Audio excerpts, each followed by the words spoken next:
Welcome to Burlap Teachers. Enjoy the video. You begin by verifying essentials. Make sure your console and phone are on the same Wi-Fi and you're signed into the same Microsoft account on both devices. On the console, open Settings, then Devices and Connections, and enable remote features so the app can discover it. Once done, open the Xbox app and tap the console icon at the top. This starts Discovery. You do this now because Discovery relies on local network visibility, which is the fastest and most reliable method. Once the app finds your console, select it from the device list. The app shows console name, IP, and status so you confirm the right machine. Then approve the incoming connection on the console when the prompt appears. This secures the link and prevents unauthorized access.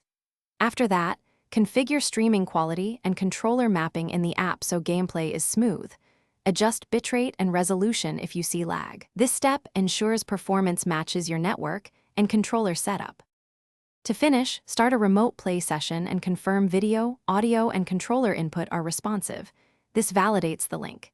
If something fails, check NAT type and open Xbox Live ports on your router, because strict NAT or blocked ports commonly disrupt discovery and streaming.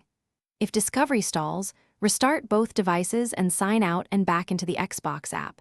This clears cached network states.